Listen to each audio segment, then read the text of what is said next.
Hi friends, ఈరోజు beetroot క్యారెట్తోనే అయితే 3 varieties అయితే చేద్దాం. మంచిగా తురుముకోవాలి. డైరెక్ట్గా వండితే ఏమవుతుంది అని అంటే అది గొంతు పట్టేసినట్టు ఉంటుంది కదా బీట్రూట్. ఇలా అయితే ట్రై చేసి చూడండి, పిల్లలు చాలా మంచిగా తింటారు.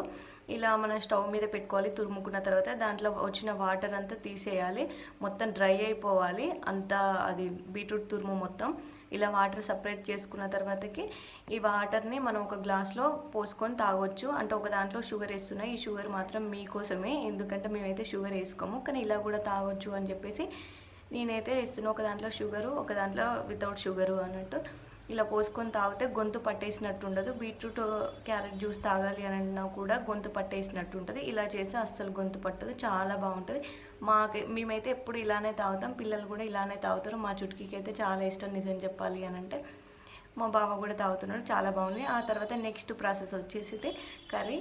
కొంచెం ఆయిల్ పోసుకొని పోపు దినుసులు అన్నీ వేసుకోవాలి. వేసుకున్న తర్వాత ఉన్న వాళ్ళైతే కరివేపాకు కూడా వేసుకోండి. నేనైతే అల్లం వేయలే, ఓన్లీ వెల్లుల్లి పేస్ట్ వేసుకున్నా. మొత్తం డ్రై అయిపోయిన తర్వాతకి ఈ తురుమును కూడా దీంట్లో వేసుకోవాలి. మంచిగా ఫ్రై చేయాలి, పచ్చివాసన పోయేటట్టు. ఆల్రెడీ మనం కొద్దిసేపు ఒక 2 మినిట్స్ ఉడకబెట్టాం కాబట్టి పచ్చివాసన అస్సలు ఉండదు. తర్వాత కొంచెం కారం వేసుకోవాలి.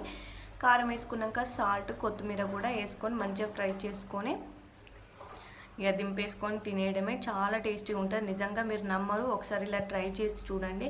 మీరు డైరెక్ట్ వండితే ఏమవుతుంది అంటే పిల్లలు అది నవలడానికి కూడా అస్సలు ఇష్టపడరు, పంటికి తాకుతుంటే. ఇలా అయితేనేమో చాలా టేస్టీగా ఉంటుంది. నేను ఎప్పుడు చేసినా నిజంగా ఇలానే చేస్తాను. ఎప్పుడు బీట్రూట్ కర్రీ, క్యారెట్ కర్రీ చేసినా కూడా ఇలానే జ్యూస్ సపరేట్ చేస్తాను. ఇలానే చేసి తినిపిస్తే వీళ్ళకైతేనేమో చాలా బాగుంటుంది, హెల్త్కి కూడా మంచిది. మీరు బాయిల్ చేసినంత మాత్రం దాంట్లో ప్రోటీన్స్ పోతాయి అనుకోకండి. ఇప్పుడు మనం కర్రీస్ వండుకున్నా కూడా వెజిటేబుల్స్ అయినా ఉడకబెడతాం కదా, ఇది కూడా అంతా ఒక 2 మినిట్స్ ఉడకబెడితే చాలు. ఇప్పుడు థర్డ్ ప్రాసెస్ వచ్చేసి అయితే చపాతీ చేసుకుందాం బీట్రూట్ జ్యూస్తోని. ఫస్ట్ అయితే చపాతీ పిండి తీసుకోవాలి. మనం చపాతీ ఎంత స్మూత్గా కలుపుకుంటే అంత మంచిగా చపాతీ వస్తుంది. నిజంగా నేను చపాతీ అయితే చాలా బాగా చేస్తాను. మా బావనే కాదు, మా బావ ఎప్పుడు బాగుందని చెప్తాడు. బావనే కాదు, నేను చిన్నప్పటి నుంచి చేసుకునేదాన్ని. ఎక్కువ అన్నం తినకపోయేదాన్ని, చపాతీ ఎక్కువ తినేదాన్ని. చిన్నప్పుడు కూడా దాసి పెట్టుకొని మరి తినేదాన్ని. ఇక్కడ మంచిగా చపాతీ పిండి అయితే కలుపుకొని చపాతీ అయితే చేస్తున్నా. మధ్యలో మడత చపాతీ చేస్తున్నా, ఎందుకంటే మా బావకు మడత చపాతీ అంటేనే ఇష్టం. మా జున్నుకు కూడా చుట్కీ అంటే ఎక్కువ తినదు, కొంచెం లైట్గా తింటుంది అంతే. ఇక మంచిగా కాల్చుకోవాలి, పైన ఆయిల్ పెట్టుకుంటూ మంచిగా కాల్చుకోవాలి చపాతీని అయితే. నిజంగా మీరు నమ్మరు, ఇలా ట్రై చేసి పక్కా చూడండి. ట్రై చేసిన తర్వాత నాకు కామెంట్ కూడా పెట్టండి. చాలా బాగుంటుంది, పచ్చి వాసన అస్సలే ఉండదు, బీట్రూట్ వాసన కూడా అస్సలే రాదు.